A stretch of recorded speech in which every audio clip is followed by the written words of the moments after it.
हाँ, 1 दिसंबर को हम एड्स दिवस के रूप में मनाते हैं, पूरा विश्व एड्स दिवस मनाता है। एड्स एक ऐसी बीमारी है जो वायरस होता है। जैसे पिछले बार हम लोग देखे थे कि कोरोना भी एक प्रकार का वायरस है, और ये जब लोगों को इन्फेक्ट किया था तो लाखों की संख्या में लोग मरे थे। जबकि ये जो एड्स है ये भी वायरस होता है, और उस वायरस का नाम है HIV। HIV को कोई फुल फॉर्म बता सकता है? Human immunodeficiency virus. एक बार मैं फिर बताता हूं, ह्यूमन इम्यूनोडिफिशियंसी वायरस मतलब human means human beings, immunodeficiency मतलब जो हमारे प्रतिरक्षी संस्थान को कमजोर करता है।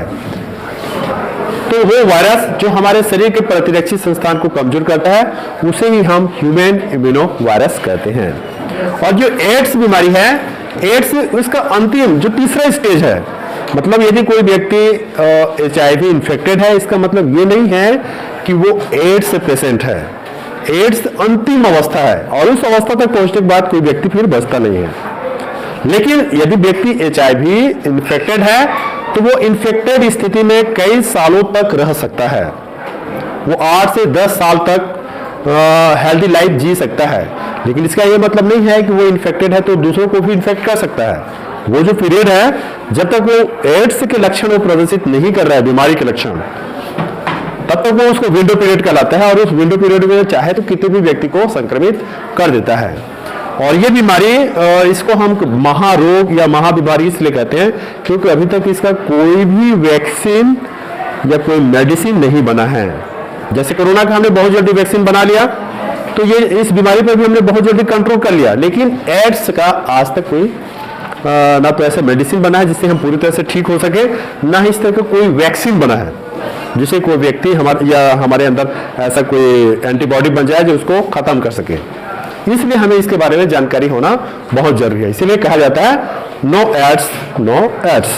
यदि हमें एड्स के बारे में जानकारी है तभी हम इससे बच सकते हैं। क्यों?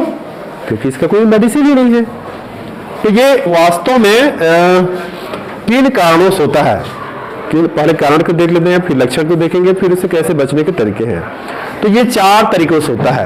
पहला ये इन्फेक्टेड इंजेक्शन यूज करने से। आपको याद रखना है कि ये इसका जो इन्फेक्शन है वो ब्लड टू ब्लड कॉन्टेक्ट से होता है। Blood to blood contact means जब तक वो इन्फेक्टेड पर्सन है उसका ब्लड किसी हेल्दी पर्सन में ट्रांसमिट ना हो तब तक ये जो बीमारी है स्वस्थ व्यक्ति तक नहीं पहुंच सकता। तो एक व्यक्ति मान लीजिए वो इन्फेक्टेड है, उसने अगर कोई इंजेक्शन यूज किया हुआ है, जनरली जो ड्रग्स लेने वाले लोग रहते हैं वो इसे समूह में रहते हैं। यदि कोई व्यक्ति इन्फेक्टेड है, अगर वो ड्रग्स अगर ग्रुप ले रहे हैं तो वो क्या करता है, इंजेक्शन को तो अपने बॉडी के अंदर इंजेक्ट किया तो उसके सीरिंज में भी उसके ब्लड के कुछ सैंपल्स आ जाते हैं।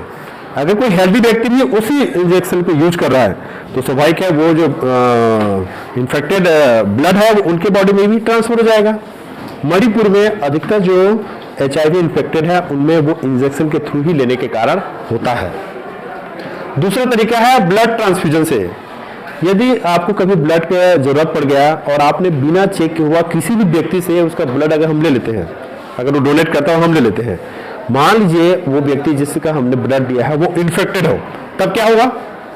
स्वाभाविक है कि वो वायरस हमारे बॉडी के अंदर भी इंटर करेगा और हम भी इन्फेक्टेड हो जाएंगे। तो इस तरह से ब्लड ट्रांसफ्यूजन में भी जो है वो वायरस का संक्रमण हो सकता है। इसीलिए कभी भी ब्लड लेते हैं तो हमें एक ऑथराइज्ड जो ब्लड बैंक होते हैं वहीं से लेना चाहिए, क्योंकि जहां पर आप ब्लड डोनेट करते हैं तो वहां पहले आपके ब्लड का टेस्ट लिया जाता है। उसके बाद अगर आप HIV पॉजिटिव नहीं है तभी वो ब्लड लिया जाता है। तीसरा है यदि कोई लेडी प्रेग्नेंट है और वो इन्फेक्टेड है, मतलब कोई इन्फेक्टेड लेडी अगर वो प्रेग्नेंट है तो उसके बच्चे में भी वो लक्षण आ जाते हैं, वो भी इन्फेक्टेड होती है, क्योंकि वायरस वहां से भी वो उसके बच्चे में आ जाता है। हालांकि आजकल बहुत सारी दवाइयां हैं, मेडिसिन है, जिसके द्वारा अब ये संभावना कम हो गई है, लेकिन ये भी एक तरीका है।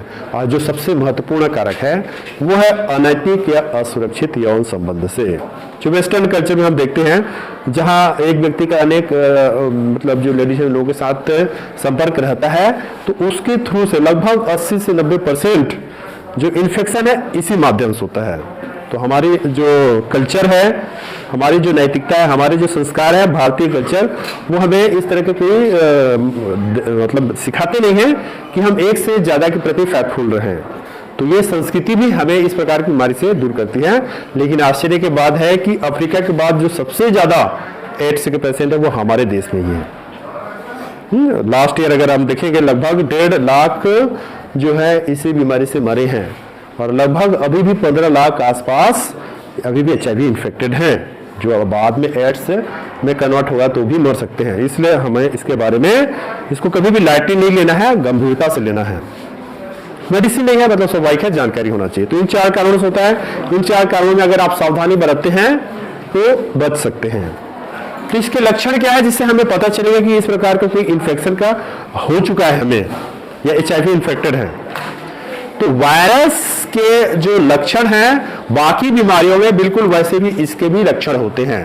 मतलब जनरली जब कोई व्यक्ति वायरस से इन्फेक्टेड होते हैं, जैसे कि फ्लू है, ओके, तो क्या लक्षण होते हैं उसके? सर्दी, खांसी, बुखार आना, सिर दर्द होना, थकान आना। तो ये तो बाकी बीमारी को भी लक्षण होते हैं। जनरली जब हम शुरू में इन्फेक्ट होते हैं तो ऐसे ही सिम्टोमेटिक उसका इलाज करते हैं, तो वो दवा कुछ लेने से वो दब जाता है। लेकिन वो क्या होता है? वायरस रहता है, वो धीरे धीरे अपनी संख्या बढ़ाता रहता है। तो जब तक ये इतनी संख्या बढ़ करके ना हो जाए कि आपका शरीर पूरी तरह से बीमार हो जाए। हाँ, यहाँ एक चीज और बताना है कि वास्तव में बीमार कैसे होते हैं। तो ये जो वायरस होता है वो हमारे शरीर के इम्यून सिस्टम पर अटैक करता है। हमारे बॉडी की इम्यूनिटी के लिए हमारे बॉडी का ब्लड सेल्स जो होता है, व्हाइट ब्लड सेल्स, ओके, और लिम्फ सेल्स, ये बॉडी की इम्यूनिटी के लिए रिस्पॉन्सिबल होते हैं। और इम्यूनिटी मीन्स जो बीमारी फैलाने वाले माइक्रो ऑर्गेनिज्म जो हमारे बॉडी के अंदर अटैक करते हैं उनको नष्ट करना, यही इम्यूनिटी है। जब तक आपका शरीर का इम्यून सिस्टम स्ट्रांग है, आपको ये छोटे मोटे माइक्रो ऑर्गेनिज्म होने वाली बीमारियां नहीं होती हैं। और ये ब्लड सेल्स हमेशा लड़ते रहते हैं। सेकेंड के 100वें हिस्से के लिए भी अगर ये इम्यून सिस्टम काम करना बंद कर देगा तो हम तुरंत मर जाएंगे। समझ रहे हैं ना? तो हर बार हमारे सांसों के थ्रू भी हजारों लाखों बैक्टीरिया बॉडी के अंदर इंटर कर रहे हैं, वायरस इंटर कर रहे हैं, वो उनको नष्ट करता रहता है। तो ये जो वायरस होता है ये सीधे ब्लड के इन्हीं जो इम्यून सिस्टम के लिए रिस्पॉन्सिबल CD4 सेल्स होते हैं या T सेल्स होते हैं, जो व्हाइट ब्लड सेल्स का ही टाइप है, वो उसी के ऊपर अटैक करते हैं और उनकी संख्या को कम कर देते हैं। उनकी संख्या इतनी ज्यादा बढ़ती है कि धीरे धीरे पूरे जो ये सेल्स होते हैं CD4 सेल्स, वो उनका संख्या बहुत कम हो जाता है। तो शरीर का इम्यून सिस्टम काम करना बिल्कुल बंद कर देगा। तब हम छोटी मोटी बीमारियों से भी इन्फेक्टेड हो जाते हैं और उससे भी मर सकते हैं। और वो बीमारियां जनरली या तो टीबी के रूप में होते हैं, कैंसर के रूप में होते हैं। ये इनको अवसरवादी बीमारियां कहते हैं। ये अवसर के तलाश में रहते हैं और आपके बॉडी को बीमार कर देते हैं और आप उससे ठीक नहीं हो पाते हैं। उस समय अगर एक बार पूरी तरह से इम्यून सिस्टम अगर खत्म हो गया तो एक बार आप अगर छोटे मोटे सर्दी खांसी से भी अगर इन्फेक्ट हो गए तो वो भी ठीक नहीं होता। क्यों ठीक नहीं हुआ? क्योंकि आपका इम्यून सिस्टम काम करना बिल्कुल बंद कर दिया। इसलिए ये बहुत ज्यादा खतरनाक होता है। आजकल वैसे एंटी रिट्रोवायरल दवाइयां आती हैं जो काफी हद तक इनकी ग्रोथ को कंट्रोल कर देता है। इसलिए व्यक्ति काफी लंबे समय तक भी स्वस्थ रह सकता है यदि हम अपने लाइफ स्टाइल को सुधार लें, खान पान को अच्छा रखें, एक्सरसाइज करें, तो भी हम जो हमारे शरीर के इम्यून सिस्टम को थोड़ा सा स्ट्रॉन्ग कर सकते हैं और इस बीमारी से बच सकते हैं। ये बीमारी के वायरस रहेंगे लेकिन ये थोड़ा सा सुप्तावस्था में रहेंगे। उनकी संख्या अगर नहीं बढ़ेगा तो रहते हुए भी आप एक हेल्दी लाइफ जी सकते हैं। तो सबसे अच्छा तरीका यही है कि अगर हमें शुरू में ही पता चल जाए कि इस वायरस से इन्फेक्टेड है। इस बीमारी से पता करने का सबसे यही तरीका है कि हम इसका टेस्ट कराएं और उस टेस्ट का नाम होता है एलिजा टेस्ट। एलिजा टेस्ट से ही आपको पता चलता है कि आप HIV पॉजिटिव है कि नहीं है। या तो एंटीजन टेस्ट किया जाता है या एंटीबॉडी टेस्ट किया जाता है। जैसे ये वायरस आपकी बॉडी का ब्लड सेल के ऊपर अटैक करता है तो ब्लड में उसको नष्ट करने के लिए वो एंटीबॉडी बनाता है, तो उस एंटीबॉडी को डिटेक्ट करता है। तो उसके द्वारा ये पता चलता है कि जो HIV को इन्फेक्ट कर रहा है कि नहीं है। तो एक बार अगर आपको पता चल गया कि ठीक है आप HIV पॉजिटिव है और अगर शुरू में ही पता चल जाता है तो ये दवाइयाँ काफ़ी हद तक कारगर होती हैं, जो एंटी रिट्रोवायरल दवाइयाँ होती हैं। और उसके हिसाब से अब अपने लाइफ स्टाइल को आप अच्छे रख सकते हैं। तो ये कुछ तरीके हैं। तो कह सकते हैं, मतलब आखिर में हम यही कहेंगे कि एक ऐसा बीमारी है चूंकि जिसका कोई इलाज नहीं है, कोई दवा नहीं है, कोई वैक्सीन नहीं है, तो हम जिन कारणों से होता है उसके बारे में थोड़ा सा अवेयर रहें और उन कारणों से बचें। तब हम नहीं होगा। इसीलिए कहा जाता है इस बीमारी के लिए कि जानकारी ही बचाव है। ओके।